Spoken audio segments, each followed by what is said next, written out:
Going live. What's up, YouTube's hipster stash is still in full effect. Hold on, I'm going to turn my mic down just a little bit. I'm going to turn off the heater. Thank you. This is Super Death Grind. 2 years of relentless, murderous grinding. Week 7.4. So obviously I'm episoding this out.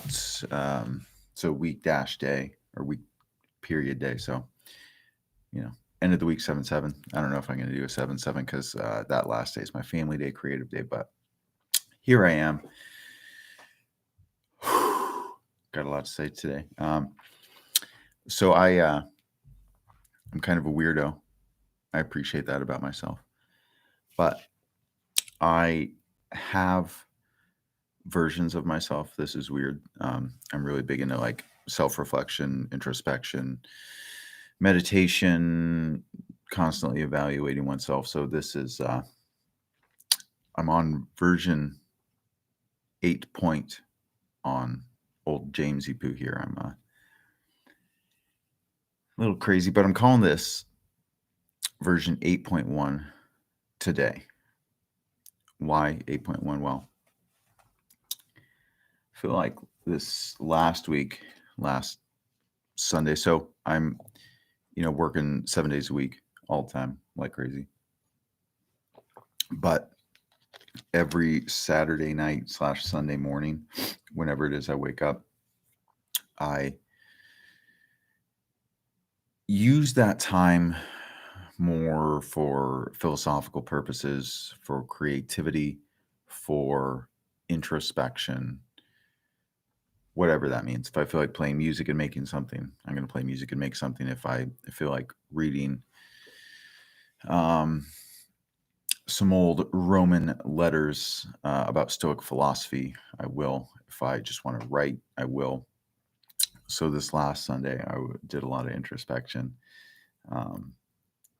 And I saw Alex Becker's YouTube channel, and it totally changed my mindset again.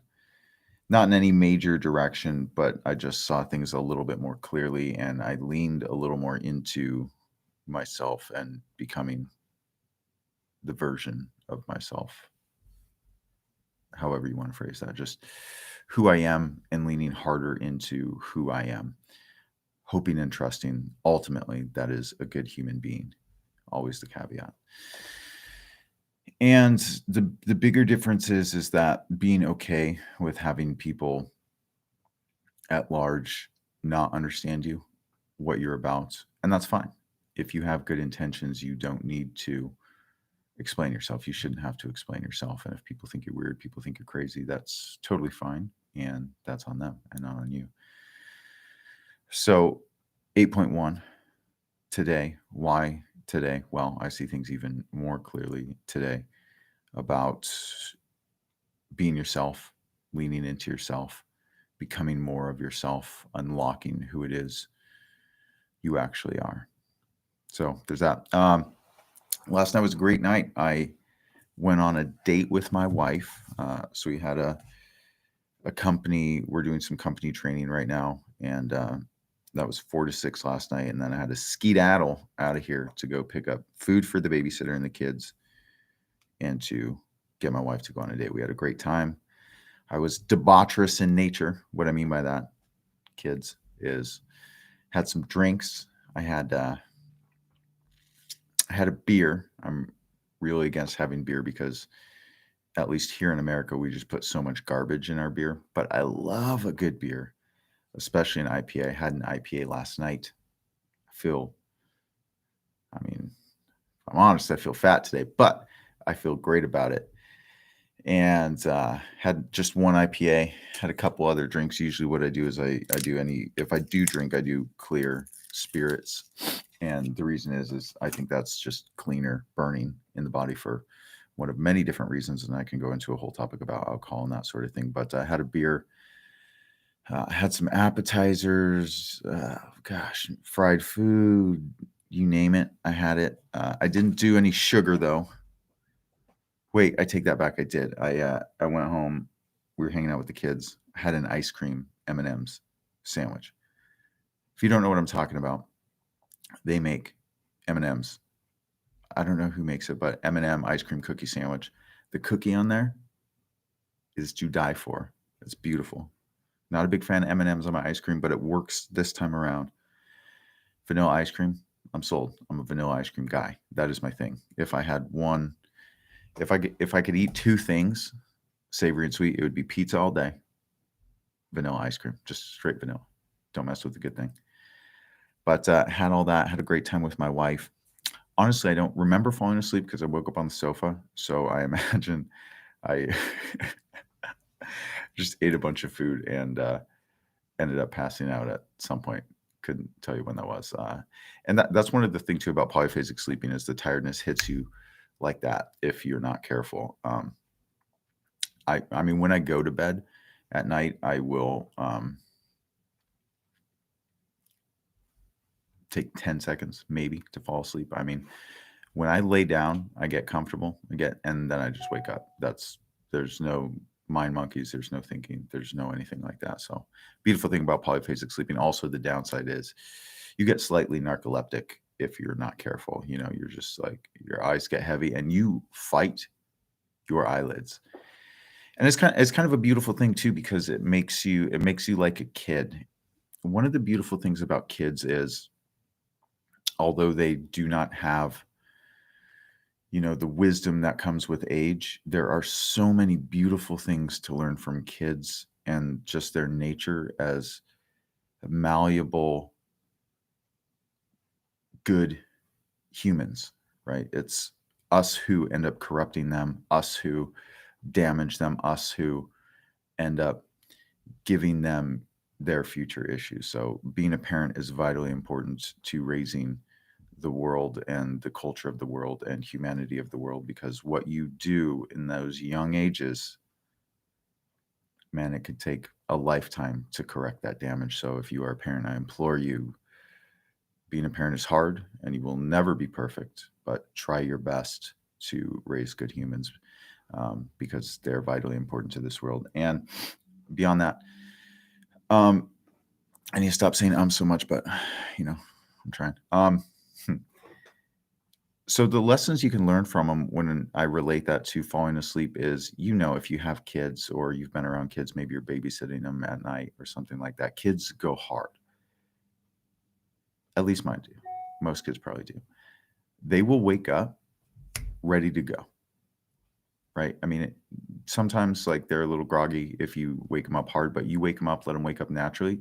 No caffeine in their body, in these little human bodies, and they are wired to go. They're like, let's go, woo! My son is like that, and it's beautiful. Every one of my kids is like that. When they wake up, they're wired, they're ready to rock, and they play so hard. They're go, go, go, running, funning, running, laughing, crying, just go, go, go, go. And when they've, especially when they're around friends, to them, because, building experiences, having fun, learning, being enthusiastic about something, that's them, living their best life, living their best day, and, living life, that life tank on E. And when they get to the end of the day, same thing, like you've seen kids like, right? They're just out, and these kids don't have those mind monkeys of, oh, I can't sleep at night, blah, blah, blah, blah, blah, blah, blah.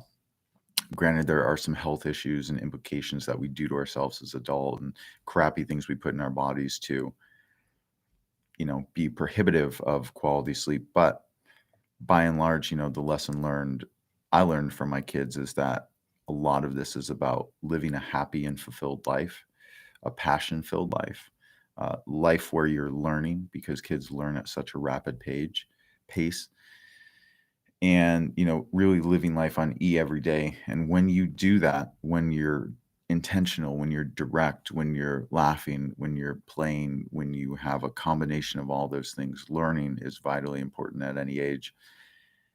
You live life on E, and that also allows you to get insane sleep, to fall asleep right away. And so I constantly watch my children and try to get from them, not, this isn't why I have kids, but one of the benefits is, I can learn from them and understand why these little humans are so beautiful in nature and apply that to my own life, because we forget these things as an adult.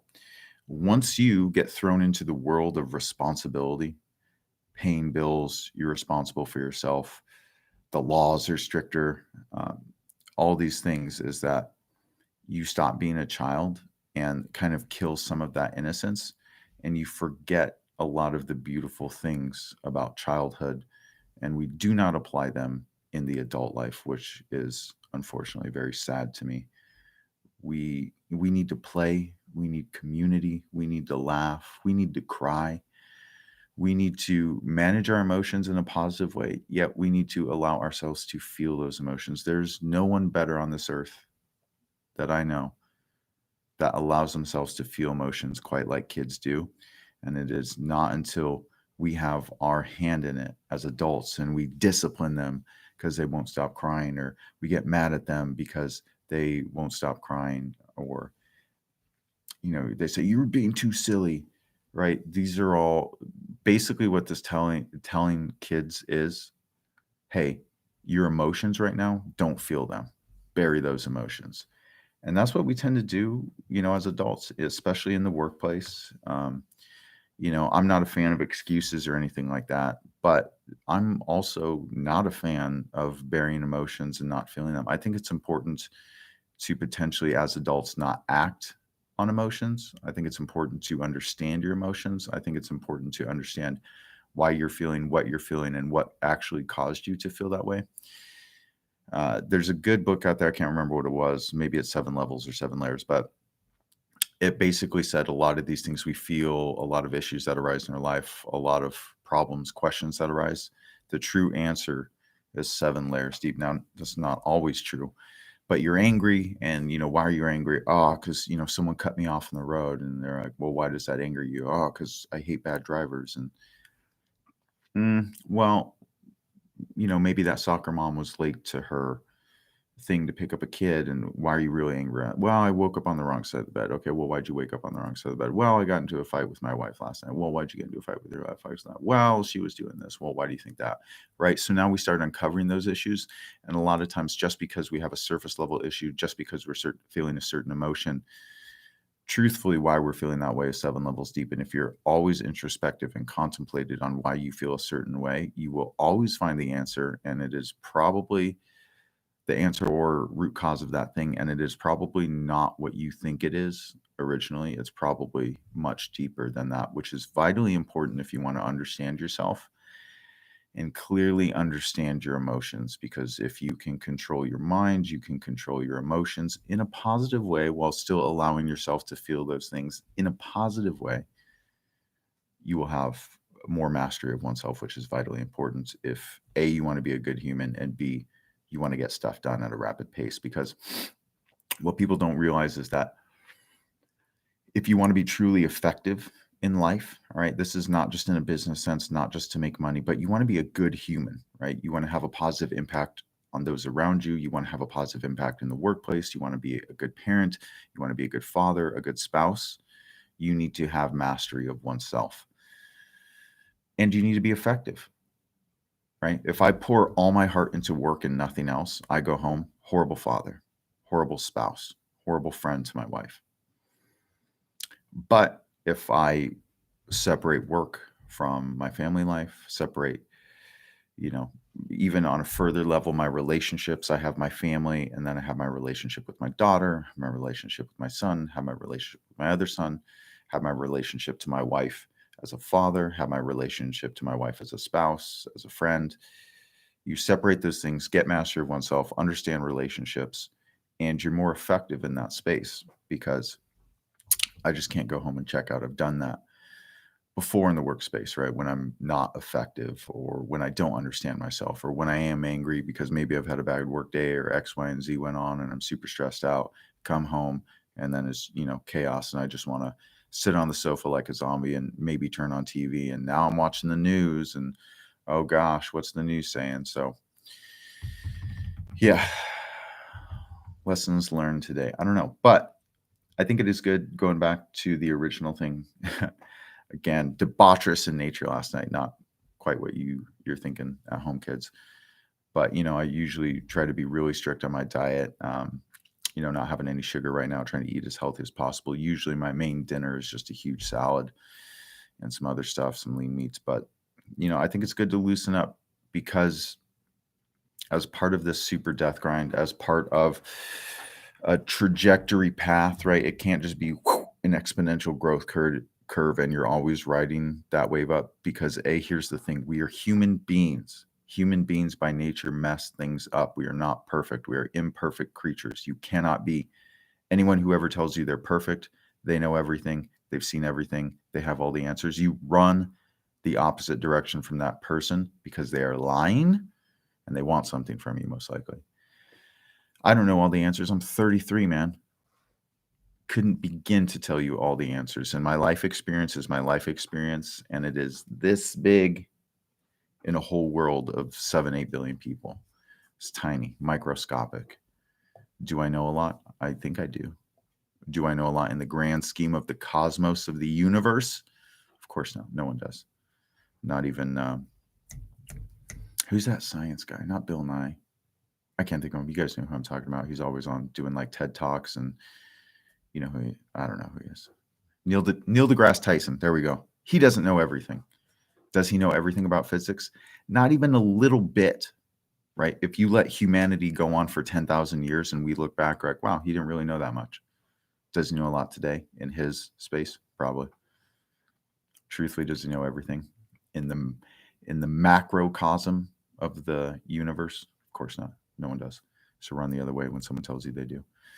But it is good to let yourself intentionally loosen up, because what you don't want to do is, and it's very important, especially like this goes to having cheat meals when I used to be really heavy into the fitness space. This really goes big into having like cheat meals. You structure that out, right? I used to do that all the time. Saturday or Sunday was my cheat day, cheat meal day.